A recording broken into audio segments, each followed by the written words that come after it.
کہ عرب کے لوگوں میں دو خامیاں تھی.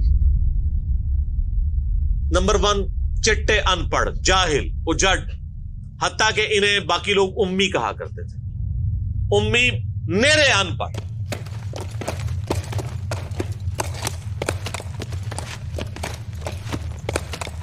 دوسری خامی تھی کہ یہ لوگ آپس میں لڑتے رہتے تھے، خاندانوں کے خاندان ختم ہو جاتے تھے. پانی پینے پلانے کے اوپر جھگڑا ہوا ہے تو 10 سال لڑائی ہو رہی ہے. یہ دو خامیاں تھیں. نمبر 1 چٹے ان پڑھ، نمبر 2 لڑاکو لیکن آپس میں. لیکن دو خوبیاں بھی تھیں. ایک خوبی یہ تھی کہ یہ ٹف ماحول کے عادی تھے، ریگستان کے رہنے والے،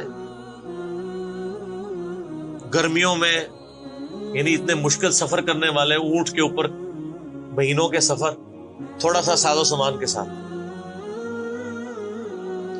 اور دوسری خوبی یہ تھی کہ یہ جب کسی کو زبان دے دیتے تھے نا، پھر گردن ہی کٹتی تھی، پیچھے نہیں ہٹتے تھے، چاہے کسی دشمن کو بھی زبان دی ہے. اللہ نے ان کی یہ دو خوبیاں یوٹیلائز کر لی کہ زبان دی اللہ کے نبی علیہ السلام کو انہوں نے، جس نے دی پھر گردن ہی کٹی ہے.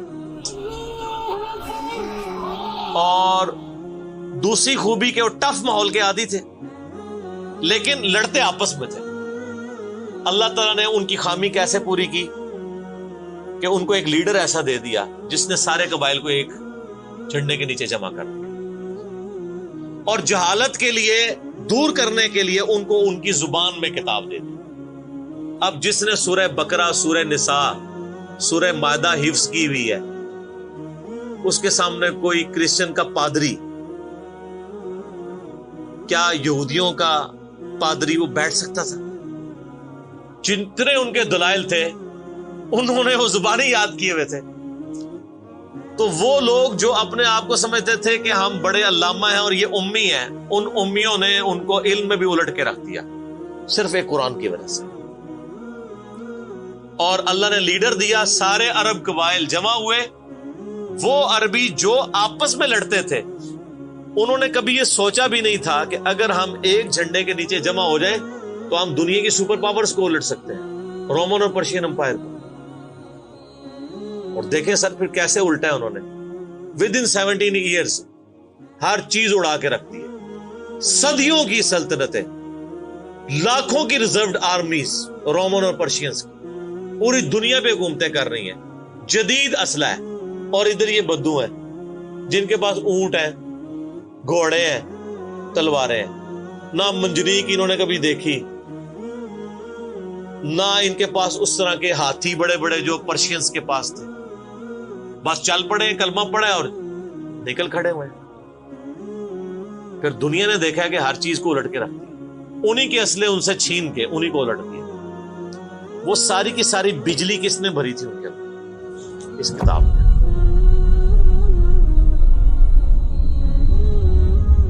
یہ کتاب تھی. کتاب پڑھتے تھے، ایمان تازہ کرتے تھے. جہاد کا کیوں ذکر ہے اتنا قرآن کے اندر؟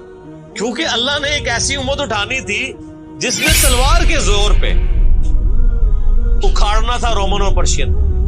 ہم مانتے ہیں کہ اسلام تلوار کے زور پہ پھیلا ہے، لیکن یہ تصویر کا ایک رخ ہے. تصویر کا دوسرا رخ یہ ہے کہ جو بدماش صدیوں سے دنیا پہ حکمران تھے اور لوگوں کی رعایا کا استحصال کر رہے تھے، اپنی رعایا کا، ان پہ انہوں نے اتنے ٹیکسز لگائے ہوئے تھے. ان کو اکھاڑنے کے لیے کیا میٹھی میٹھی باتیں چاہیے تھی؟ طارق جمیل صاحب کے لیکچرز نے رومن اور پرشین امپائر اکھاڑنی تھی. یہ تو ان لوگوں کے لیے مسلمان ہو چکے ہیں.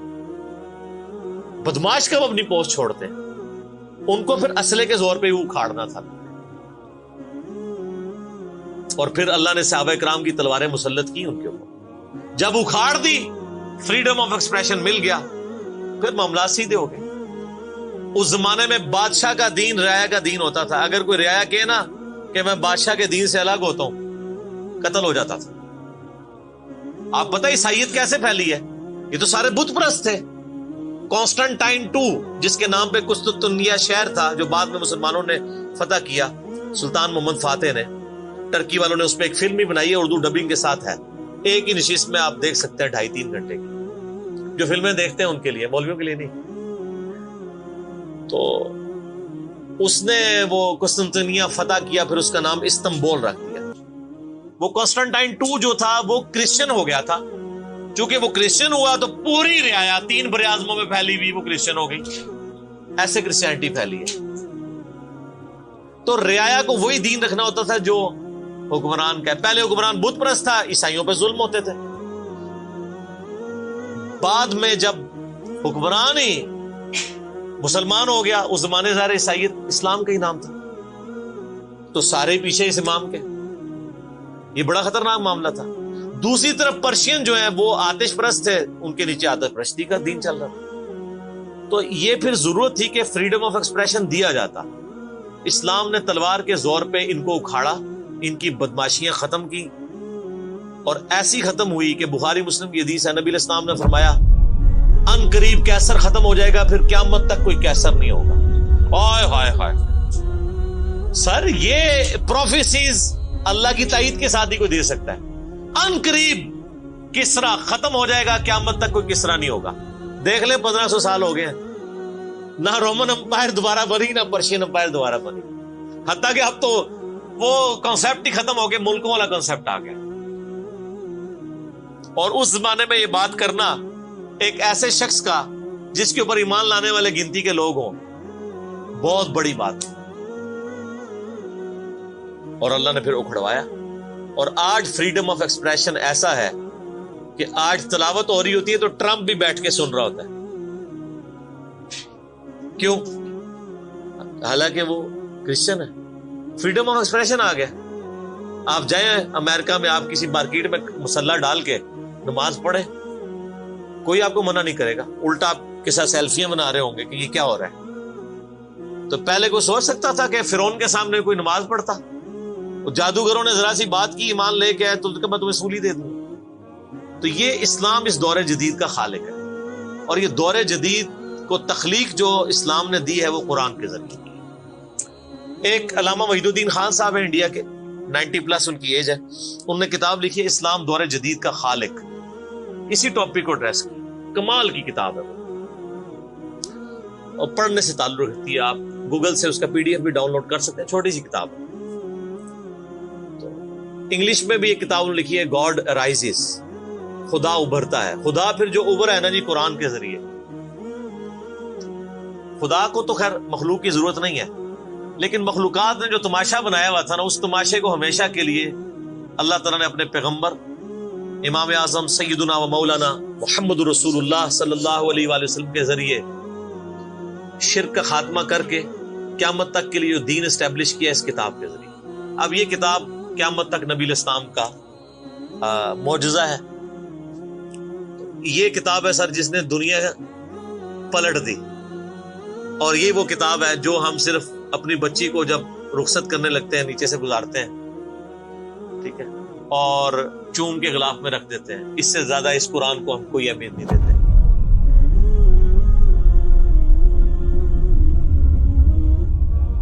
حالانکہ یہ قرآن اس لیے نازل ہی نہیں ہوا ہوا، یہ تو ہماری کتاب زندگی ہے.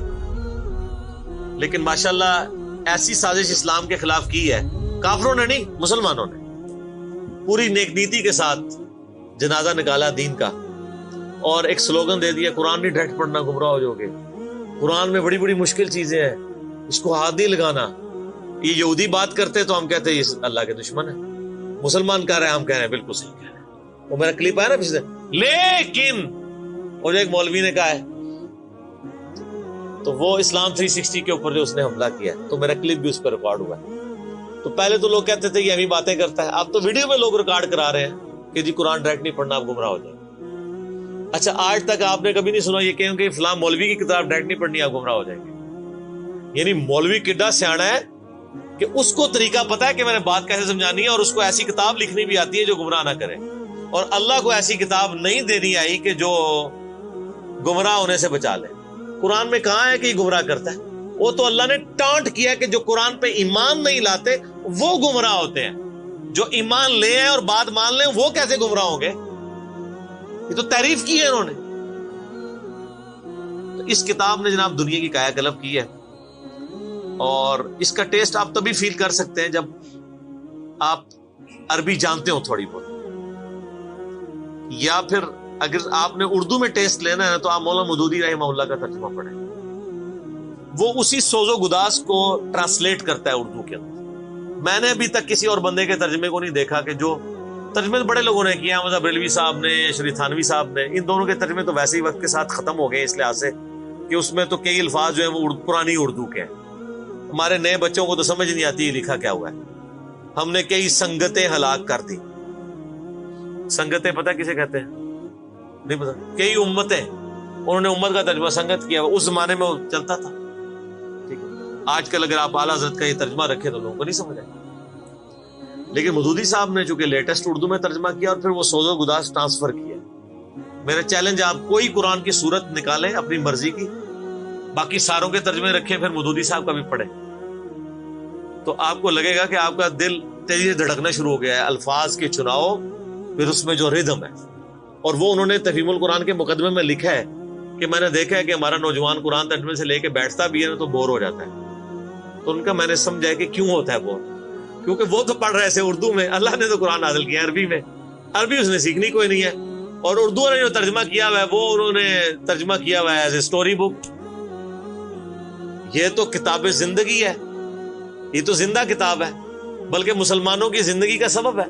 صحیح مسلم میں حدیث ہے، اللہ اس کتاب کی وجہ سے قوموں کو عروج دے گا اور اس کتاب کی وجہ سے لوگوں کو، امتوں کو زوال دے گا، جس کو ڈاکٹر اقبال نے پھر شعر میں کہا، وہ زمانے میں معزز تھے مسلمان ہو کر اور تم خار ہوئے تارک قرآن ہو کر۔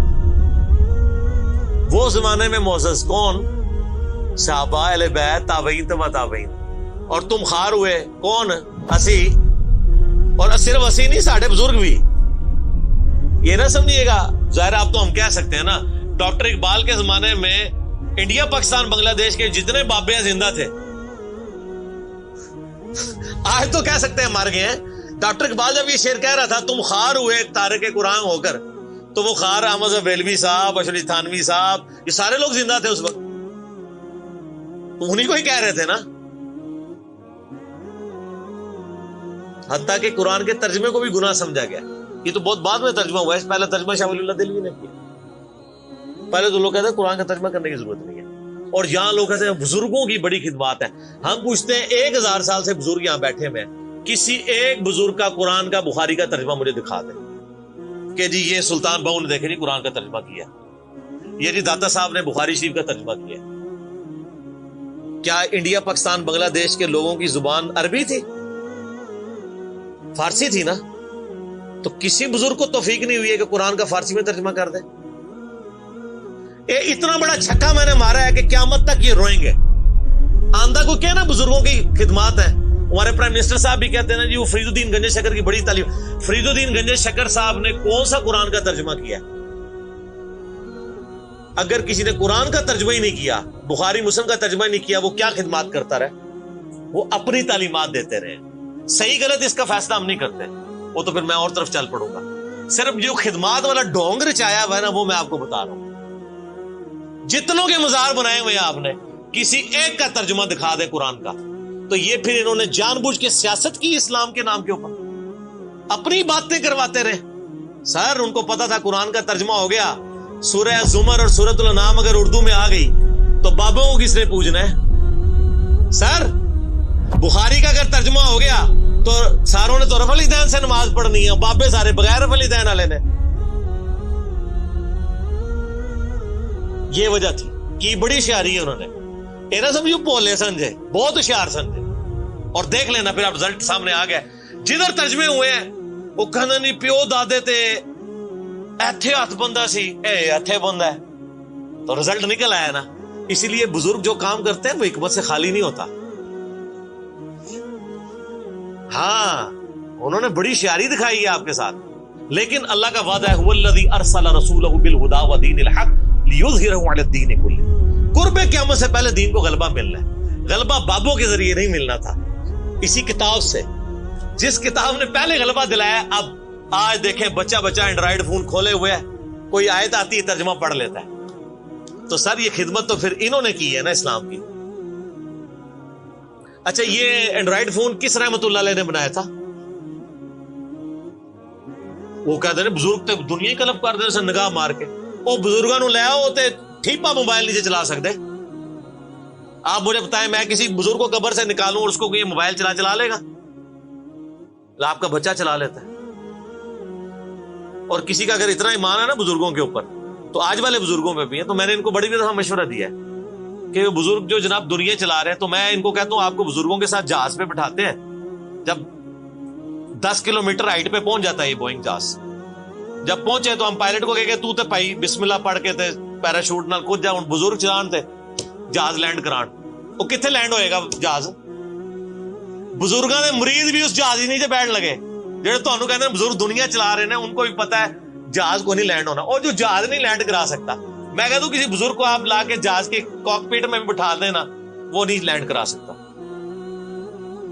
ہاں لینڈ کرائے گا اگلے جہاں جا کے, وہ بھی وہ نہیں کرائے گا, خود ہی ہوئے گا. سب کہانی ہے, کہانیوں کا دور ختم ہو چکا, کیونکہ اب ایک نعرہ عام ہے. کون سا؟ کہ نہ میں وابی نہ میں بابی, میں ہوں مسلم علمی کتابی. تو یہ علمی کتابی جب ہم کہتے ہیں تو وہ علم کون سا علم ہوتا ہے, وہ کتاب کون سی کتاب ہوتی ہے؟ یہ اللہ کی کتاب جس پہ ہم بات کر رہے ہیں. تو آپ دیکھیں میں نے اس پہ بھی 30-35 منٹ لگ گئے. اب آپ آ جائیں سورہ النبا.